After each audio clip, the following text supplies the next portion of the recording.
Alors voilà, je tiens à me confesser, je sais pas si mon odeur corporelle va vous gêner parce que voilà, je me suis lavé. Je peux vous dire que c'est assez effrayant parce que c'est très rare que ça m'arrive. Putain, je viens de dire quelque chose d'horrible là. Oh là là, je crois que j'ai déjà fait fuir des gens. Bonjour, c'est moi. Alors je vous rassure, ce qu'il vient de dire c'est faux. Donc voilà, je tenais à vous le dire, pour ceux qui auraient cru que c'était vrai. Et hello les suivants, j'espère que vous allez bien. Aujourd'hui, toute nouvelle critique sur un tout nouveau film d'horreur qui a fait une entrée spectaculaire dans le monde du cinéma d'horreur, qui a fait trembler toutes sortes d'âges et d'êtres vivants. Oui, même des chiens. Et qui racontait l'une des affaires des deux chasseurs de fantômes les plus expérimentés que nous n'avons jamais connues. Messieurs, dames, accrochez-vous bien à votre siège, cachez-vous bien sous vos couettes, regardez bien sous votre lit, au cas où un fantôme il serait caché. Car oui, aujourd'hui nous allons parler de Conjuring 1, les dossiers Warren.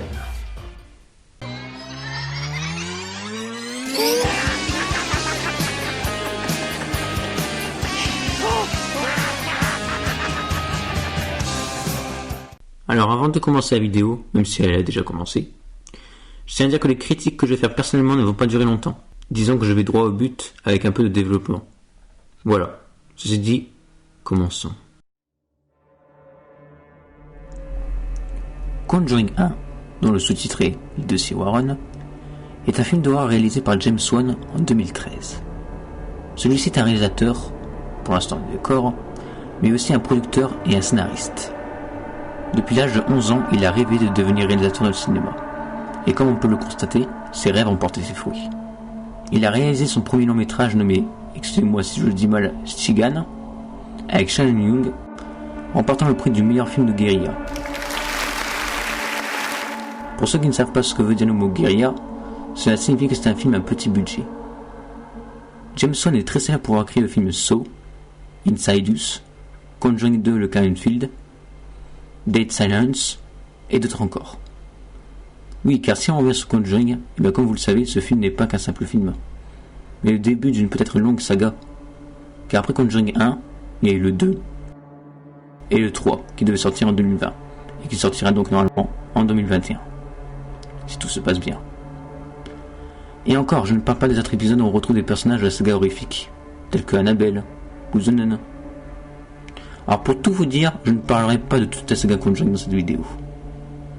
Je fais d'abord le premier chapitre, puis le 2 et le 3, une prochaine fois. Mais commençons tout d'abord par raconter l'histoire de ce premier opus. Conjuring, les dossiers Warren, raconte l'histoire de deux chasseurs de fantômes, Ed et Lorraine Warren, qui sous un jour ensoleillé vont vivre l'une des affaires les plus terrifiantes qu'ils ont jamais vécues. Une famille qui emménage dans une nouvelle maison avec leur fille vont découvrir, quelques jours après l'avoir habitée, que dans cette maison se cache un mal. Non, je parle bien du mal. Commence alors une terreur pure. Des horloges qui s'arrêtent à 3h du matin, des portes qui claquent, des apparitions fantomatiques, des oiseaux qui se croient dans la Formule 1. Pas de soucis, appelez les Warren au 06 98 41. Cette histoire recèle des passages vrais. Car oui, les Warren sont des personnes qui ont réellement existé. Des vrais chasseurs de fantômes. Ed Warren, né en 1926, était un démonologue. Et Lorraine Warren, son épouse, née en 1927, une médium. De plus, l'affaire qui est parlée dans ce film est une réelle affaire auquel ils ont dû résoudre et combattre ensemble en 1971 dans le Rhode Island. Je n'oserais vous la raconter de peur de vous spoiler sur le film, car effectivement, elle ressemble beaucoup au film Conjuring. En même temps, c'est pas pour rien qu'ils ont dit inspiré de faits réels. Dans ce film, tout est fait pour te couler la frousse, que cela soit la tension et le suspense qui y règne, l'histoire qui est installée peu à peu, la musique qui te crée une migraine.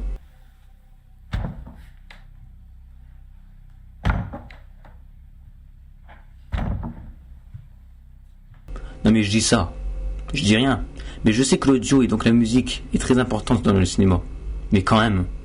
Je peux vous dire que les violons se sont donnés à cœur joie dans le film.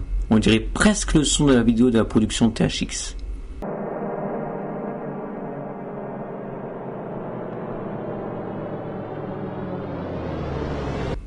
Tous les acteurs jouent parfaitement bien.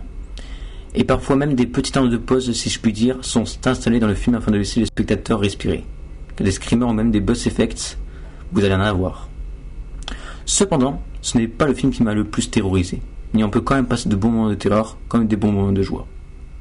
Après, le film n'est pas parfait. Il y a quand même certains passages que je l'ai trouvé pas très spectaculaires, si vous voyez ce que je veux dire. Comme par exemple, le film essaie même de faire des touches d'humour, bien trouvées certes, mais cependant que je trouve qu'ils n'ont pas vraiment leur place dans ce genre de film. À part peut-être pour faire détendre l'atmosphère. Malgré cela, le film reste pour moi un bon moment de visionnage.